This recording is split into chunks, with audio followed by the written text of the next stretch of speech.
Young people nowadays are getting They colon call them a cancer planet. at alarming rates.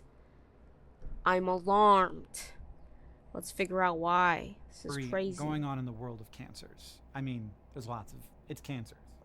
All worrying. But more and more people under the age of 50 are being diagnosed with colorectal cancer. In some countries, the number of cases has even doubled in recent decades, which is strange, since typically Yeah. colorectal cancer is a disease that affects older adults. And what's even stranger is that these young people don't seem to have any of the usual risk factors for colorectal cancer, like Uh, an inherited genetic mutation. Plus, even once they realize, the damage may have already been done. But after some what? sleuthing, scientists might have an answer in the form of a common gut bacterium.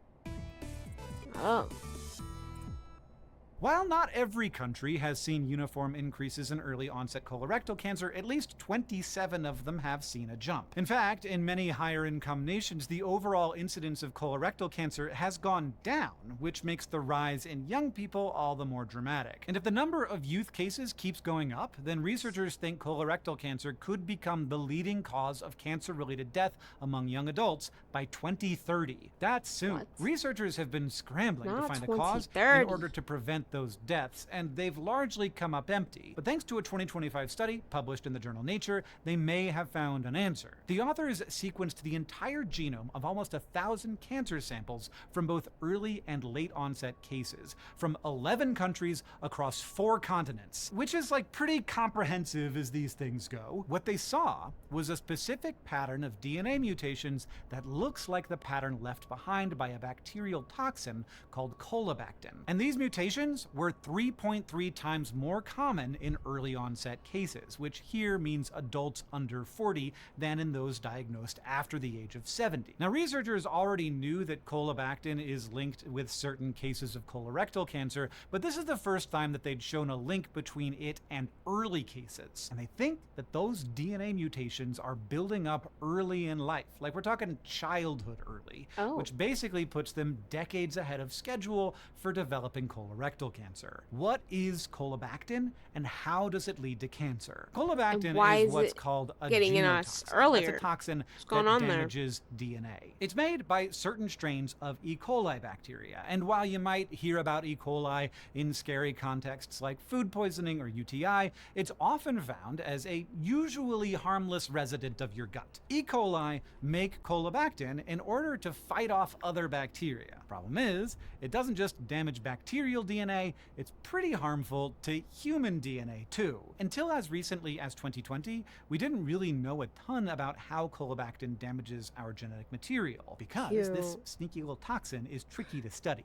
It And doesn't so last very now, long in a because of lab that, setting, we and all it's have near colon cancer. It's like the boomers with lead. It's like, dang, bro. Sincerely, we didn't know. And now I'm gonna die. impossible Wow. to separate out from other substances that E. coli makes, some of which are actually helpful for our bodies. It wasn't until other scientists created mini petri dish organ models called organoids and Mm. improved mathematical techniques for analyzing mutations that researchers could figure out what colobactin was up to. In a 2020 study, biologists infected these mini organs with colobactin making E. coli and looked at how the DNA in those cells changed. What they discovered was a mutational signature, a kind of calling card colobactin leaves behind when it reacts with DNA. The same Oh. calling card was detected by the researchers in the 2025 study.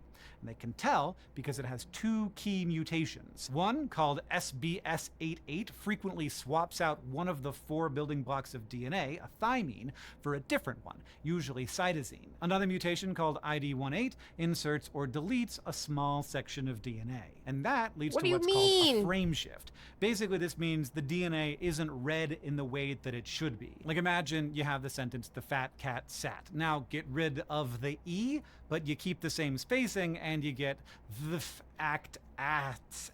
It just doesn't make sense anymore. In the same way, if the spacing of the genetic code gets messed up, the cell's machinery can't read it correctly. The reading frame is shifted. These two mutations are driver mutations, meaning they drive or spur on the development of cancer. Specifically, if we're going to get in the weeds here, what might be happening with colorectal cancer is that colobactin, with all of its snipping and swapping of DNA, might be turning off a copy of a gene called APC. And APC is a tumor suppressor gene, meaning one that's really important for keeping cancer in check. And it's especially important when it comes to colorectal cancer. What in the world?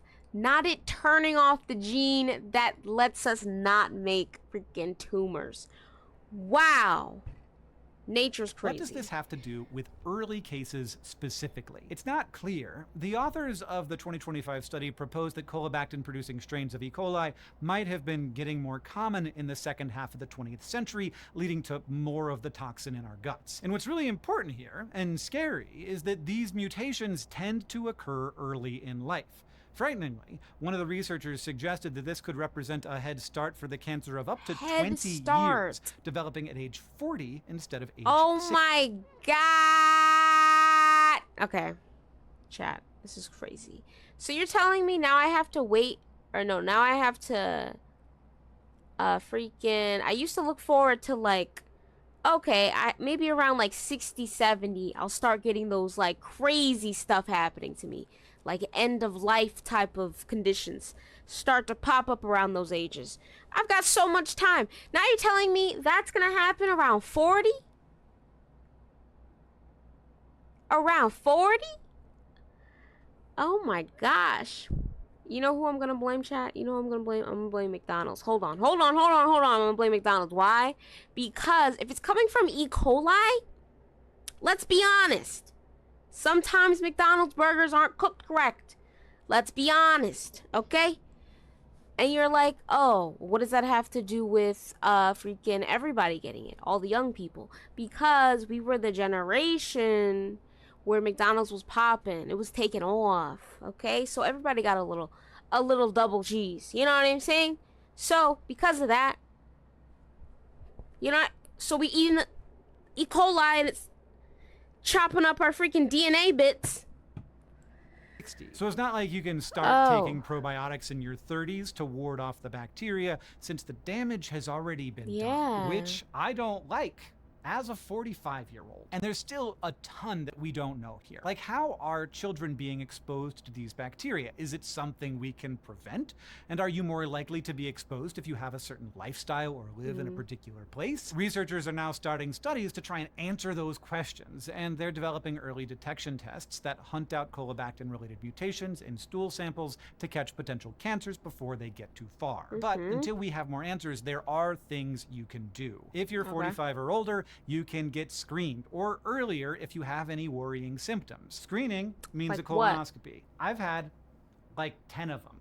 It's not a big deal. Crazy. You can do it. In addition, it's more important than ever for younger folks to be on the lookout for potential early signs of colorectal cancer. So here are what those are. Changes in bowel habits that last more than a few days, rectal bleeding or blood in your stool, urgency to go that's not relieved by going, abdominal pain, weakness and fatigue, or unintended weight loss. Now, all of that stuff could be explained by other things so many other things, but it's good to know so that if you're experiencing that stuff, you can go see a doctor. Especially if you're experiencing more than one of those things. If it's nothing, you'll find out that it's nothing, and you will feel better. There's no better moment for me than after a colonoscopy when they're like, you don't have colon cancer. It's good news that researchers are making progress on this mystery, even though there's a lot of work yet to be done. Understanding the cause is always the first step. Unfortunately, it's gonna take time to put this understanding in. It's probably gonna take until we're like freaking, it's probably gonna take another 20 years, chat. I'm not even gonna lie to you. Research takes mad time. They gotta gather the freaking funds. That's first step. That's first step. Not even having the idea is the first step. First step is freaking getting the money for it. And then we can have ideas. And then we can have plans. But dang, bro. That's crazy. Man, it would suck if somebody drastically cut funding for cancer research, wouldn't it? It would, yeah. Did,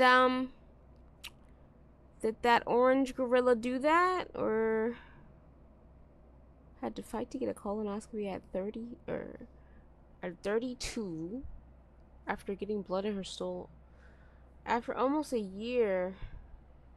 What? 3! Stage 3! Oh my god, bro. Can't they sue for that? They can definitely sue for that, because that's crazy. What do you mean? What are you saying? I legitly don't know where to put this camera. I've tried literally every place. Maybe